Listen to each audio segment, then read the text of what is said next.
Bonsoir. Donc je suis Gilles Debizet, enseignant à l'université Joseph Fourier et un partenaire assez régulier de l'école d'archi puisque je m'occupe d'un master qui forme des maîtres d'ouvrage dans lesquels est impliquée l'école d'architecture. Et j'ai le plaisir aujourd'hui d'animer cette table ronde. Alors, je vais vous présenter rapidement les personnes qu'il y a autour de cette table. Donc, à gauche, à droite pour vous, pardon, Denis Eliette, qui est architecte dans le cabinet Eliette et Lehmann.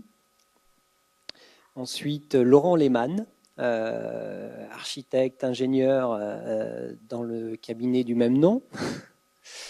Jean-Louis Vidot, directeur d'office public d'habitat du pays de Fontainebleau. Hubert Lempereur, qui est architecte, historien, et qui est aussi le commissaire de l'exposition que vous trouverez dans ces locaux. Et Catherine Venturini, responsable du service réhabilitation et patrimoine à la ville de Grenoble. Alors là, nous avons un peu moins de 2 heures pour discuter, pour assister à la présentation du projet et puis pour enclencher une discussion derrière. Je vous propose de dérouler, je dirais, en 2 temps cette conférence. Un premier temps qui concerne le projet La Faisanderie, projet de rénovation d'un patrimoine historique des années post-Deuxième Guerre mondiale. Et en ayant un triple ou quadruple parole, puisque on a à la fois, je dirais, le maître d'œuvre, le maître d'ouvrage, et puis une vision de l'historien par Hubert Lempereur. Ensuite, on passera à une deuxième partie, une partie peut-être plus débat, plus polémique ou controverse, qui sera sur la question de la compatibilité ou les interrogations qu'on peut avoir entre patrimoine et rénovation énergétique des bâtiments. On bénéficiera ainsi de l'éclairage ou du questionnement du maître d'ouvrage et de l'éclairage, la discussion de Catherine Venturini, qui est bien placée du côté de la ville de Grenoble pour appréhender ces 2 questions, ces 2 enjeux d'actualité. Voilà, la question sera aussi laissée à la salle dans cette deuxième partie. Alors je passe tout de suite la parole à Jean-Louis Vidot qui va très brièvement nous présenter, je dirais, le contexte de la commande qu'il a passée en tant que maître d'ouvrage auprès du cabinet d'architectes. Merci. Bonsoir.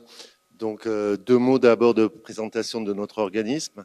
Nous sommes donc un office public de l'habitat, un petit outil de 2700 logements qui est situé à Fontainebleau et ses environs. Nous intervenons dans 7 communes et on fait aussi de la prestation de services. Donc, par rapport à l'ensemble immobilier dont on vous parle, donc Hubert Lempereur va faire l'historique. Bon, ce que je retiens surtout, par différence à ce que je vis actuellement, c'est que ce projet a été vraiment marqué d'un très grand volontarisme de la part de l'État et de toute la technostructure. Parce que pour votre information, ce projet a été mené en 9 mois, ce qui actuellement laisse un peu rêveur. Au niveau de l'office, nous nous sommes intéressés à cette affaire dans les années 99-2000, au moment où l'armée française se retirait de Fontainebleau, qui était une ville de garnison importante, après justement l'occupation par par l'OTAN, puisque Fontainebleau a été le siège aussi de l'OTAN, et c'est l'origine de la construction du SHAPE, justement. Donc, par rapport à ceci, on est entré dans ce dossier à travers des relations avec la MRAI, qui est la structure de défaisance de l'État, et plus exactement de la Défense. Donc, c'était à l'époque une période où la MRAI a en fait interrogé les collectivités locales en leur disant, bon, nous sommes amenés à envisager de vendre ces ensembles immobiliers. Est-ce que pour vous, ça présente un intérêt au titre de l'intérêt général? Et en fait, est-ce que vous avez des projets qui supposent une intervention publique par rapport à une logique plus d'intervenant l'initiative privée? Donc c'est ce qui nous a amené dans les années 99-2000 à faire une première étude de définition par rapport à cet ensemble immobilier. On s'est appuyé sur les compétences de Guy Autran à l'époque, afin de doter la municipalité d'un projet et montrant tout l'enjeu public de cet ensemble immobilier. Suite à ça, s'est suivi une grande période d'incertitude, des incertitudes à la fois sur la volonté de l'État de vendre, des incertitudes liées aussi à un certain nombre de péripéties politiques au niveau de la collectivité locale. Ce qui fait que nous avons fait seulement l'acquisition de cet ensemble immobilier en novembre 2006. Voilà. Et donc voilà la chronologie, tout en sachant que c'est un ensemble de plus de 6 hectares en entrée d'agglomération. C'est vraiment pour la ville de Fontainebleau et l'agglomération un enjeu majeur.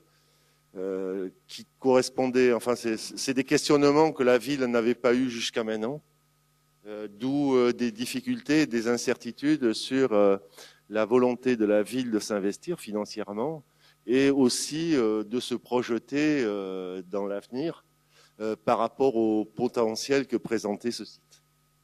Voilà en quelques mots.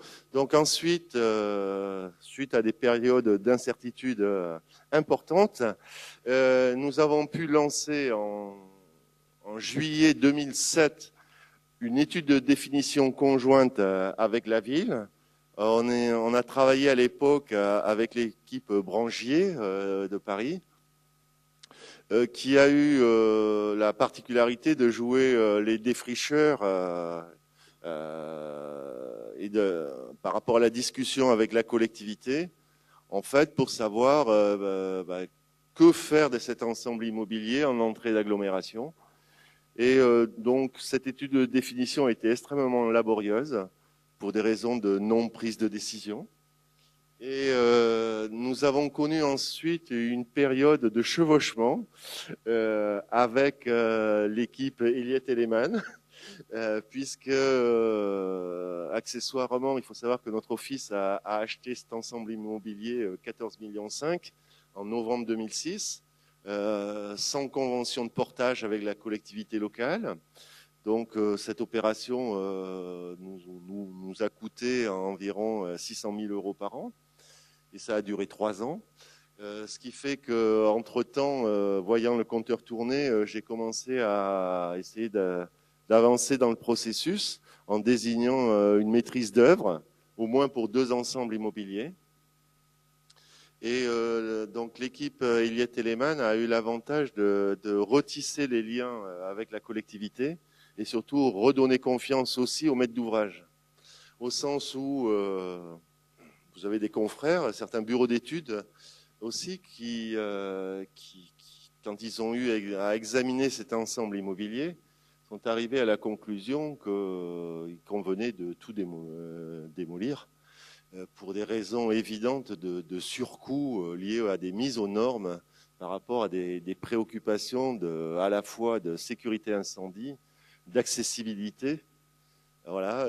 Et il y a un moment où le maître d'ouvrage pensait en fait devoir récupérer simplement un foncier. Donc heureusement, l'équipe Elliott Elleman est arrivée et a eu au moins l'avantage de nous faire prendre conscience qu'on avait entre les mains un objet qui avait été conçu par Marcel Lotz, qui avait un certain nombre de qualités objectives et il convenait juste de faire une relecture, une réinterprétation du site et de l'ensemble. Donc voilà ce que je peux vous dire sur l'origine de tout ceci. Et en tant qu'acheteur, puisqu'on est maître d'ouvrage et on a été investisseur, on a fait tout un cheminement parce qu'il est clair que quand on a acheté cet ensemble, on ne savait pas trop ce qu'on avait acheté, honnêtement. On savait juste qu'il était très bien situé, en entrée d'agglomération. Par contre, on n'avait aucune connaissance et compréhension sur le plan technique de l'objet. Et ça, c'est le grand enseignement que j'en ai tiré modestement. Vous avez compris que je ne suis pas architecte. C'est que quand on travaille sur un ensemble, on fait l'acquisition d'un ensemble bâti de ce type-là, on commence à s'intéresser à sa structure, on commence à essayer de comprendre le bâti avant de toute supputation sur son évolution.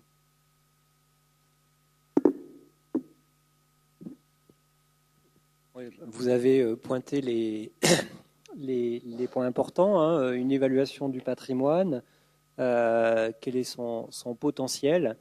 Et justement, pour mieux connaître ce patrimoine, Hubert Lempereur a fait, en association avec le cabinet, une étude très fine de l'histoire de ce projet. Bonsoir. Donc, je vais essayer de faire assez rapidement un travail un peu généalogique sur ces bâtiments. Donc, il s'agit de 4 bars construites dans les années 51-52, conçues et construites en 9 mois, donc, comme Jean-Louis Vidot l'a dit. Donc, je vais commencer par vous parler d'abord un tout petit peu de Marcel Lotz, et puis d'où vient à la fois la culture technique et la pensée sur le logement collectif, le logement de masse, parce qu'il s'agit de 300 logements dans 4 grandes barres de 130 mètres. D'où provient cette culture et quelles en est-elle et les tenants et aboutissants. Donc Marcel Lotz, c'est un architecte j'imagine que vous le connaissez tous. Au cas où vous le connaîtriez pas, c'est un architecte qui est né à la fin du 19e, qui fait partie de cette génération qui, à peine fini ses études, est partie à la guerre. D'abord conscription, puis la guerre, qui revient de la guerre très très marqué, évidemment. Il sert dans l'artillerie, comme la plupart des élèves architectes ou architectes. Et donc, il a l'occasion de se rendre compte de visu de la puissance de l'industrie, en fait. Et notamment à partir de 17, avec l'arrivée des avions et des engins américains, de la capacité de l'industrie à travailler la série. C'est-à-dire que des inventions européennes ou françaises telles que l'automobile ou l'aviation avaient pu, mises dans les mains des Américains, de devenir des outils absolument formidables. Donc il va imaginer, un peu comme toute sa génération, que les problèmes du logement de masse, qui sont à cette époque très lourds, plus lourds encore qu'aujourd'hui, peuvent trouver un règlement, une résolution dans l'industrie, dans la série. Ça, c'est sa grande idée. Alors, il ne faut pas faire d'anachronisme. Dans le même temps, c'est quelqu'un qui pense, malgré tout, que l'idée de la préfabrication de la série, l'industrialisation, n'est pas du tout incompatible avec ce qu'il appelle le sens profond du milieu. C'est-à-dire que ça ne doit pas conduire à une architecture internationale totalement dénuée de relations au contexte topographique, géographique, etc., culturel. Donc c'est quelqu'un qui garde cette culture-là. Et assez vite, il passe son brevet de pilote. Donc il va sillonner le territoire français et même une partie du territoire européen. Il va acquérir une sorte d'assez précoce conscience des enjeux urbanistiques et même écologiques. Bon, c'est un mot qui n'existe pas à l'époque, pas d'anachronisme, mais il va écrire dans les années 30 des textes très visionnaires sur les questions des problématiques d'étalement urbain, d'utilisation de la matière, de l'énergie, de la main-d'œuvre. Il travaille assez vite donc avec un associé, Eugène Baudouin. il récupère l'activité de l'oncle d'Eugène Baudouin, qui est quelqu'un qui était un des pionniers du logement parisien social. Et il intervient au sein de l'office HBM de la Seine. Le tandem intervient au sein de l'office HBM de la Seine, qui est un office donc d'habitation à bon marché, créé par Henri Sellier, grand homme politique de ces années-là, et donc qui met en place les prémices du logement de masse. Là, vous avez derrière vous donc une photo aérienne de Lotz, hein, et vous avez une cité de 2200 logements construite avec une industrialisation complète, hein, préfabrication des parpaings en place, chemin de grue, tout ce qu'on veut. Hein, et on est, vous voyez, entre 22 et 33. Là, si, c'est bon.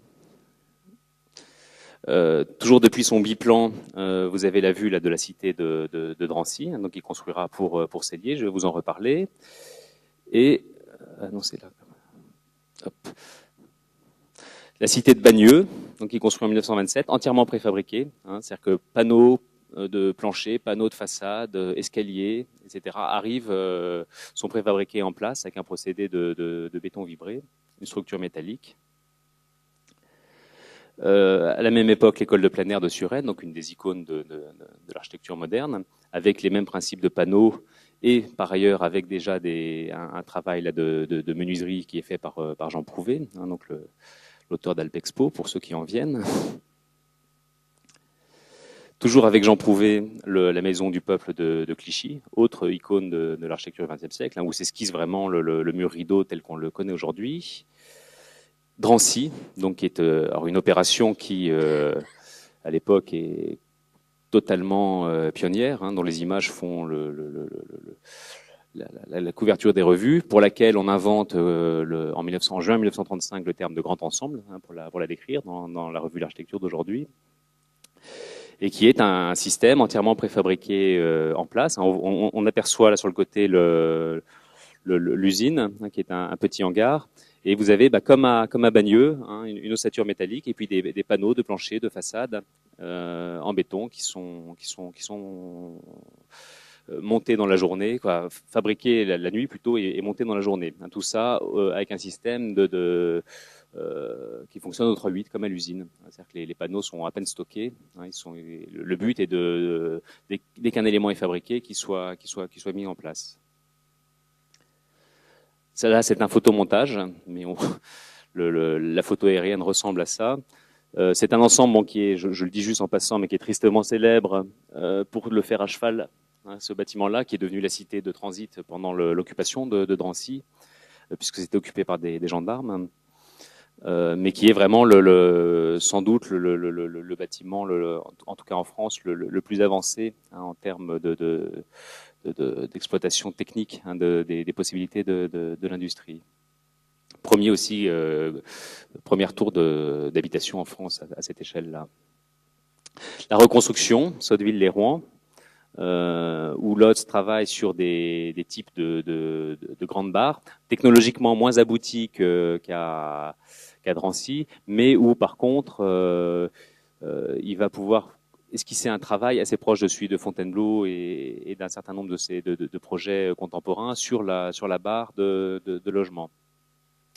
Dans le même contexte, il a la charge du projet de reconstruction de Mayence en zone française d'occupation de l'Allemagne, où de même il travaille sur son prototype de barre, hein, avec là une vision urbanistique très radicale, inspirée directement de la charte d'Athènes. Il y a un petit bug, mais bon. Donc là, je viens au premier chef-village. Donc le premier chef-village, il s'agit de logements pour des officiers sous-officiers de l'OTAN. Donc le général Eisenhower vient voir l'État français, le ministère de la Reconstruction et de l'Urbanisme. Non, d'abord le ministère de la Défense, pour demander la construction rapide et aussi de trouver des terrains pour loger ses personnels, hein, de son quartier général. Donc un premier terrain est trouvé à Saint-Germain-en-Laye et le ministère de la Reconstruction et de l'Urbanisme, qui à l'époque développe un programme de chantiers expérimentaux, hein, qui sont destinés à développer la préfabrication et les relations entre ingénieurs, industriels et architectes, prend en charge le projet. Donc il confie le projet à deux architectes, Jean Dubuisson, qui est à l'époque tout jeune, hein, qui sera amené à devenir très célèbre, et Félix Dumail, qui est un architecte beaucoup plus âgé, mais qui a déjà construit un certain nombre de milliers de logements dans l'entre-deux-guerres. Félix Dumail, qui vient d'ailleurs comme Lotz du Sérail, de l'Office HBM de la Seine. On adjoint à Dubuisson Raymond Camus, ingénieur centralien, qui a développé un procédé de préfabrication dit intégral, donc qui est un procédé de préfabrication complet, donc façade, plancher, etc., refend. Et non, pas de refend, d'ailleurs pas encore. Et ce système-là a été testé pour la première fois au Havre sur des petits immeubles que vous voyez ici. Et le ministère de la Reconstruction envisage de le développer à grande échelle parce qu'il il pense que c'est l'avenir. D'ailleurs, il aura raison, ou il fera en sorte d'avoir raison. Et donc, ça donne ça. Alors, la mise en place, il n'y a pas d'usine à l'époque encore de préfabrication, donc on crée ce qu'on appelle une usine foraine, c'est-à-dire qu'on se place sur des voies ferrées et on fait des chaînes, donc une chaîne pour tel type de panneau de façade, tel type de panneau de plancher, et puis après les éléments qui ont des dimensions et une masse suffisamment restreinte pour être transportables sont transportés en camion à une dizaine de kilomètres. Voilà, donc là, on est à Colombes et on transporte les panneaux à Saint-Germain-en-Laye. À Saint-Germain-en-Laye, ils sont montés un peu comme un jeu de construction. Et on arrive en l'espace de 6 à 9 mois à construire, avec le procédé, 150 logements. Concevoir et construire d'ailleurs. Et dans le même temps, Félix Dumail, lui, s'affaire à construire les 150 autres logements avec des procédés de préfabrication en place, et puis du chemin de grue, comme on voit ici. Et donc, il va construire une très grande barre courbe d'environ 300 mètres avec des procédés de préfabrication sur les planchers et sur certains éléments. Et puis sinon, ce qu'on appelle une construction traditionnelle améliorée. Voilà, donc Dumail et Dubuisson font la course, on fait des statistiques et Dumail a évidemment été plus efficace puisqu'il a fallu mettre en place la filière de préfabrication et essuyer les plâtres. En revanche, le ministère de la Reconstruction fait des projections et imagine qu'à partir d'un seuil de logement largement supérieur, la préfabrication lourde aurait été beaucoup plus rentable. Donc le seuil qui est calculé est le seuil de 4000. Donc ça donnera les opérations 4000 de la région parisienne, qui n'ont rien à voir avec l'opération 4000 de la Courneuve. J'en parlerai tout à l'heure. Voilà là l'état des barres de Dubuisson à leur livraison. Regardez-les bien. Et voilà l'état des barres aujourd'hui, après isolation par l'extérieur. Donc on voit quand même qu'il y a au moins des questions qui peuvent se poser. Je vous les remontre. Avant, après.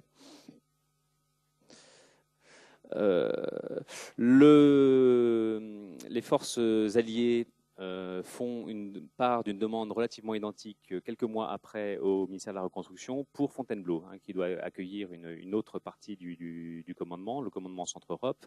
Et là, on va chercher Marcel Lotz. Marcel Lotz, à l'époque, est très déçu par la Reconstruction. Il est en Guinée. Et donc, il reçoit un télégramme qui le convoque à Paris pour lancer immédiatement en fait, le programme de logement. Voilà un appel d'offres qui tient en 2 lignes. C'est sûr que si on compare avec ce que M. Vidot nous a raconté des années de chemin de croix pour arriver à lancer une opération, on est dans des années où les choses sont plus simples. Lotz, très très vite, imagine de construire 4 barres d'environ 130 mètres, donc dans un terrain en lisière de Fontainebleau, en pleine forêt. 4 barres très hautes, R+7, très fines, qui ont pour objectif en fait de ne pas toucher à la forêt au minimum, parce que le temps imparti au projet, c'est-à-dire 9 mois, concevoir et construire 300 logements en 9 mois, ne permet pas de faire des travaux de terrassement, d'abattage, etc. et lourds. Puis par ailleurs, comme on veut vraiment la pousser à bout, la préfabrication, il faut limiter les fondations, qui elles, évidemment, ne sont pas préfabriquées. Usine foraine à Melun. Donc on voit des installations très très lourdes, des terrains ferroviaires qui sont, on peut dire, quasi réquisitionnés. mise en place donc de chaînes de préfabrication avec des wagons qui servent de marbre de préfabrication, donc de fond de coffrage très lisse, une estacade avec des centrales à béton et deux bétons qui sont utilisés, soit pour la partie intérieure des parements de façade, un béton de pouzzolane, donc qui est un béton léger et isolant, peu coûteux, soit un béton plus classique dans lequel après sont enchâssés des galets qui permettent d'avoir la finition extérieure, donc pas d'enduit. Évidemment, on veut aller vite, donc pas de finition. La face intérieure, celle qui est contre le marbre de préfabrication, est lisse, elle est peinte directement, pas de plâtre. Là, je vous montre le planning. Donc, on est au 3-8, en l'espace d'un tout petit peu plus de 24 heures, un élément en béton est fabriqué et posé. On commence par poser des portiques. On fait des pieux de fondation en plein hiver, avec les procédés les plus évolués du moment, mais ça n'est pas sans difficulté. On pose des portiques. Les voilà sous la neige, puisqu'on est en plein hiver. Ces portiques sont reliés par un élément longitudinal qui va être précontraint, qui va les permettre d'en assurer le raidissement. C'est à peu près la seule opération de gros œuvres sur place. Si ce n'est, et puis ils sont reliés entre eux, autre opération de gros œuvres. Et puis après ça, arrivent les panneaux.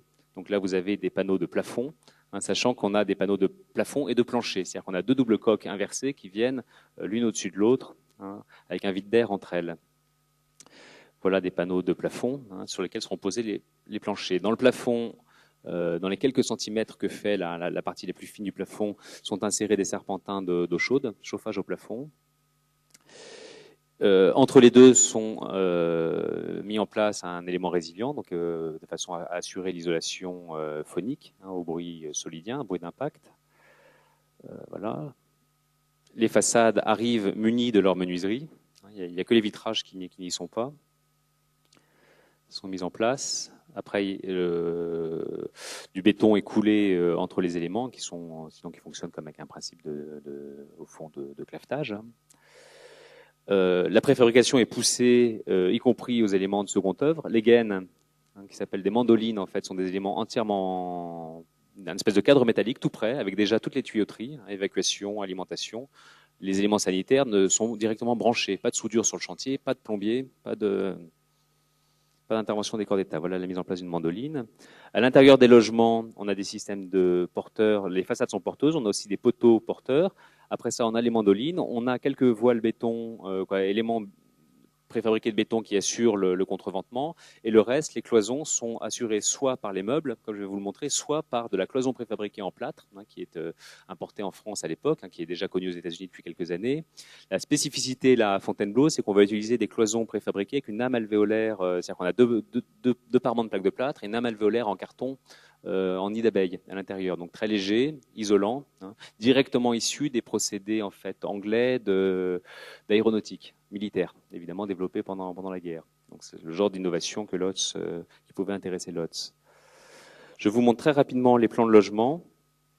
Donc là, vous avez en haut un logement courant officier, en bas sous-officier. Donc la seule différence, c'est qu'il y a une trame de poteaux en plus en haut. Le principe est le même, c'est-à-dire que la distribution, il n'y a pas vraiment d'entrée, pas vraiment de distribution. Elle est intégrée au living room. En plus, c'est le fantasme du logement pour américains. Alors, de fait, il y a d'autres populations, mais à l'époque, on les appelle les bars américaines. Donc, ce living room distribue directement la cuisine. Chez les officiers, on a un passe-plat. Chez les sous-officiers, on a un bar ouvert. Chez les officiers, on a une chambre de bonne, évidemment, ce qui n'est pas le cas chez les sous-officiers. Après ça, les chambres, comme vous pouvez le voir, sont en grande partie cloisonnées uniquement par des éléments mobiliers. Et en fait, chose peu connue, les logiques de préfabrication lourde trouvent leur aboutissement et leur accomplissement dans un mobilier léger et standardisé, évolutif, qui permet d'aller plus vite et qui permet de concevoir en atelier tout l'aménagement et la distribution du logement. Donc pas de plâtrerie, pas de peinture et quasiment pas de menuiserie intérieure, c'est-à-dire pas de porte ou peu. C'est-à-dire qu'on a soit c'est ouvert, soit on a des systèmes, dans plusieurs cas, des systèmes coulissants qui sont intégrés aux meubles. Donc là, une toute petite digression. En fait, à l'époque, les logements des opérations d'État, de la reconstruction, donnent lieu à des sortes d'appartements témoins, comme peut faire un promoteur aujourd'hui. On confie cet appartement témoin qui a un but pédagogique à des très très grands décorateurs, on les appelle encore comme ça, ou des ensembliers à l'époque. Parmi eux, Marcel Gascoigne, qui a fait les logements témoins au Havre, dans la reconstruction de Perret, qui a déjà travaillé avec Lotz à Sotteville, va se voir confier, dans le cas du chef-village de Saint-Germain-en-Laye et puis de Fontainebleau, l'ameublement quasi intégral des logements. C'est-à-dire que les officiers arrivent, tout est là, des rideaux, la literie, le frigo, les meubles. Donc voilà, là, je vous montre là, la cuisine et le séjour sous-officier, avec des meubles très légers, en contreplaqué, très peu de bois, juste pour faire les raidisseurs des portes ou certains éléments. Et puis des formes qui évoquent évidemment Charlotte Perriand, qui est la grande rivale de Gascoigne à l'époque, se dispute beaucoup. Là, un meuble tout à fait étonnant, qui est le meuble qui fait la chicane d'entrée. Donc, qui est en fait, ce sont un poteau en bois, il est pris entre deux poteaux béton, et puis le reste est du contreplaqué quasiment. Et ça sert de pater, de vide-poche, ça permet de caler le canapé, et puis sur le retour, ça fait les bibliothèques. Donc voilà là, un meuble d'une ingéniosité, d'un rapport coût, masse et usage qui est particulièrement impressionnant. Les cloisonnements donc des chambres, qui font à la fois tête de lit et rangement dans le couloir.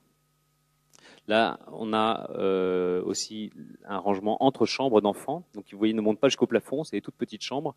Donc, on peut s'amuser à acheter des choses de part et d'autre. Par contre, ça fait quand même la partition entre les deux chambres d'enfants. Et sinon, le meuble, très souvent, fixé sur crémaillère, de façon à ne pas toucher le sol, à être évolutif. Des systèmes de casiers qui permettent d'aménager les placards et de façon évolutive. Ça fera la fortune de Gascoigne. C'est un système qui portera son nom de casier. Voilà, toujours les crémaillères. Bon, sachant que les sinistrés à l'époque n'ont peu d'argent, peu de moyens, qu'il n'y a quasiment pas d'emprunt possible, et puis c'est très mal vu moralement. Donc, Gascoigne a le génie d'inventer des meubles qu'on peut acheter bout par bout. Donc, on achète les crémaillères, une première tablette, et puis au fur et à mesure, on complète. Première cuisine intégrée. Alors, on les travaille depuis quelques années, mais là, elles sont vraiment développées à une très grande échelle, sachant que Gascoigne crée, quelques années auparavant, Comera, qui existe encore, qui est une société qui va industrialiser des cuisines intégrées telles qu'on les connaît aujourd'hui. Document d'archives intéressant, qui est le coût de fabrication des meubles, qui en fait est calculé déduction faite de tous les travaux de peinture et de plâtrerie qui ont été évités et de menuiserie intérieure. Et puis, en forme un peu d'épilogue, en fait, ce qu'il faut savoir, c'est que travaillent chez Gascoigne la plupart des grands designers des années 60-70 qui lancent. Ils créent l'association des créateurs de meubles en série qui a pour but de démocratiser l'ameublement, qui va imposer la signature du designer et le tandem designer industriel, et puis tuer le décorateur d'avant-guerre, en fait. Voilà, et donc lié à tout ça, à cette logique de confort, dans le même temps, développement de la préfabrication lourde, et donc le programme 4000, dont la coordination est confiée à Lotz et à Camas, qui est son associé, architecte d'opération à Fontainebleau. Donc ça donne des choses beaucoup plus violentes. Ils n'en sont pas les architectes. Là, ils ont d'autres architectes, mais qui sont des grands architectes de l'époque, plus jeunes pour une bonne partie d'entre eux. Donc là, on a une opération à Nanterre. Donc là, évidemment, le procédé Camus est utilisé de façon plus rustique, et moins sophistiquée, mais néanmoins, vraisemblablement, avec des qualités, au moins dans la composition des bétons, similaires. Chose que je pense on n'évalue pas quand aujourd'hui on travaille sur ces bâtiments-là. Les procédés Camus, il va essaimer dans toute l'Europe, dans le monde entier, en Afrique, et énormément en Europe de l'Est. C'est-à-dire qu'en fait, ce procédé français qui, en grande partie, va couvrir l'Europe de l'Est et l'URSS de bâtiments préfabriqués. Donc, parmi les architectes un peu célèbres utilisant, là, vous avez Ayot, Lotz qui continue. Bon, sachant que dans le même temps, il va commencer à travailler davantage sur des logiques de structure métallique et légère. Voilà, je vous montre du Hayot. Donc ça, c'est construit avec le procédé Camus. Aujourd'hui, tous ces bâtiments-là ont reçu des vêtures extérieures sans se poser, sans faire le travail que vont pouvoir vous exposer Elia Telemann dans quelques instants. Publicité Camus, donc vous voyez 400 000 logements, un grand prix de l'innovation et de la diffusion des savoir-faire français. Et le testament spirituel de Lotz, qui en fait rêve, lui, jusqu'à la fin, d'une construction qui serait une construction assemblée, et donc va pousser à bout ces logiques-là en travaillant avec le verre et l'acier, comme il a pu le faire déjà avant-guerre. C'est-à-dire qu'avant-guerre, vous avez vu qu'il était aussi bien à l'aise avec le béton que le métal. Donc il va livrer à la grand-mare des bâtiments qui aujourd'hui font largement débat et sont l'objet pour partie d'opérations relativement intéressantes. Voilà, je vais passer la parole peut-être